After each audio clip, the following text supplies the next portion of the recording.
Volvemos a encontrarnos, estimados amigos digitales. Hoy estaremos conversando con el politólogo John Magdaleno. Gracias por venir, Un John. placer, José, encantado. Tú has estudiado, o tú junto a tu equipo han estudiado en los últimos 3 años los procesos de transición hacia la democracia en el mundo. Un trabajo inédito incluso. ¿Qué similitud se puede conseguir entre esos casos que has estudiado, creo que más de 80, con el actual caso venezolano? Bueno, muy bien. Hay que hacer allí dos precisiones. La primera, en Venezuela, pese a que nos aproximamos en las últimas semanas, no se ha iniciado la transición a la democracia. Esto comporta una diferencia de partida porque todos los casos que hemos examinado, concretamente 80 hasta la fecha, son procesos de transición exitosos hacia la democracia. Así que hay una primera diferencia. Todo parece indicar que este año Venezuela puede iniciar la transición a la democracia, pero aún no lo ha hecho. Así que en estricto sentido no sería comparable con el resto de los casos. Pero segundo, aún asumiendo que Venezuela puede entrar al grupo selecto de las transiciones exitosas a la democracia, bueno, hay familias de transiciones que se parecen más que otras propiamente. Es decir, y esto atiende a por lo menos 3 factores. Primero, las transiciones son exitosas si completan las 3 grandes fases en las que ellas se desarrollan. La primera fase es la liberalización política. Esta es la fase en la que se restituyen garantías que fueron violadas por el régimen autoritario. Por tanto, este es el punto de inicio de la transición. Si no se restituyen garantías que han sido violadas, no se puede hablar del inicio de la transición a la democracia. La segunda fase es la democratización, es decir, la fase en la que se instalan o reinstalan, según el caso, las instituciones propiamente democráticas. Instituciones, garantías, procedimientos propiamente democráticos. La tercera fase es la socialización, es decir, que el uso, el hábito de instituciones y procedimientos democráticos configura una cultura cívica y propiamente democrática. Este es el debate que Betancourt le gana a Uslar Pietri en tiempos del medinismo.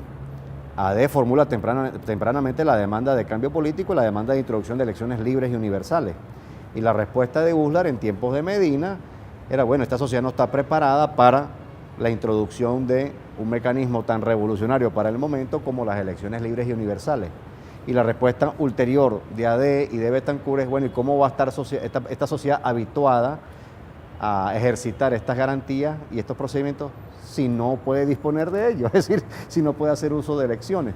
Así que, recapitulando, son 3 las etapas: liberalización, democratización y socialización. ¿En qué etapas estamos en este momento? No se ha iniciado la transición a la democracia en Venezuela. Es decir, ni siquiera ha arrancado la liberalización.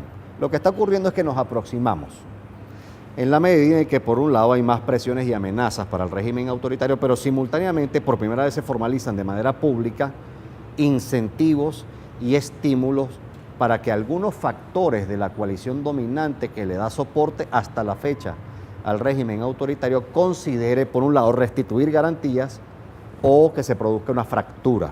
Por cierto que a veces la fractura se presenta en la forma de una facción o una subcoalición que emprende incluso desplazando al mandatario de turno o poniéndose de acuerdo internamente para producir una transición incluso desde el régimen autoritario, como ocurrió en España en tiempos de Adolfo Suárez, como ocurre en Brasil en tiempos de la dictadura desde Geisel en lo sucesivo.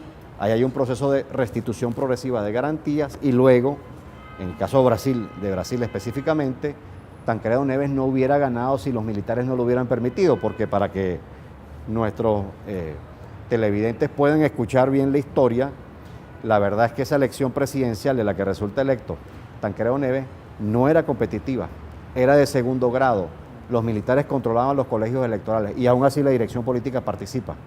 Claro está, se asegura de llegar a unos acuerdos en secreto con alguna facción de la Fuerza Armada de forma tal que ellos permitieran el inicio de la transición, reconociéndole el triunfo a Tancredo Neves. Así que hay la salida de esta situación, John, es electoral. Bueno, fíjate, eso es un tema que hemos debatido mucho. Son varias las modalidades en las que proceden las transiciones a la democracia.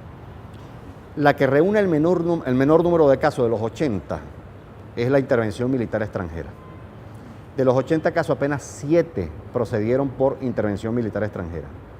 En 2 de esos 7 no hubo conflicto militar, conflicto armado previo. Sí lo hubo luego, en concreto en el caso de Panamá, que es uno de los 7 casos. El otro es Granada. Sí, ahí no hubo propiamente un conflicto tal y como el de Panamá.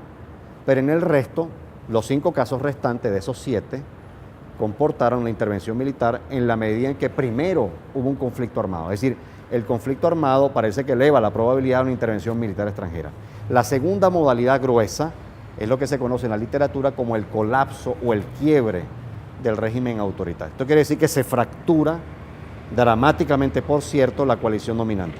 Siempre utilizo la expresión coalición dominante para referirme a el conjunto de sectores políticos, sociales, económicos, financieros, comerciales, militares, de cuerpos de seguridad del Estado, que conforman, digamos, los soportes básicos del régimen autoritario. El problema del régimen autoritario no es solo un mandatario o el alto ejecutivo, son el conjunto de factores de instituciones, especialmente factores de poder, que le brindan respaldo y que garantizan la supervivencia, si sea temporal, del régimen autoritario. Así que esta segunda modalidad comportó una fractura muchas veces traumática de la coalición dominante. Es decir, los militares dieron un golpe de Estado o los militares le retiraron el respaldo al mandatario o a la condición dominante de su conjunto. Esa es la segunda modalidad. Ese es el caso, por ejemplo, de Argentina. Después de la Guerra de las Malvinas, de la derrota en la Guerra de las Malvinas, los militares, vamos, experimentan un gran desprestigio social. Fíjate tú, una dictadura que durante muchos años comunicó la idea de que podía ser más eficaz que cualquier régimen civil y resulta que ha derrotado un conflicto armado. Así que el desprestigio conduce a una parte de los militares, transcurrido un año, los conduce a negociar, pero la fractura ahí fue traumática, como en Uruguay. Y la tercera modalidad, en la tercera modalidad se producen negociaciones, bien sea entre sectores de oposición y el gobierno, o, esto es lo que reúne mayor número de casos, sectores de oposición y algunos factores de la coalición dominante, predominantemente los militares.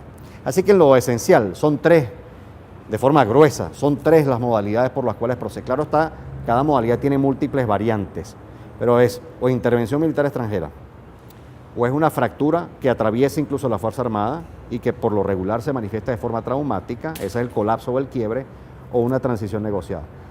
Sorprendentemente, lo que hemos encontrado es que de los 80 casos, 51 fueron transiciones negociadas.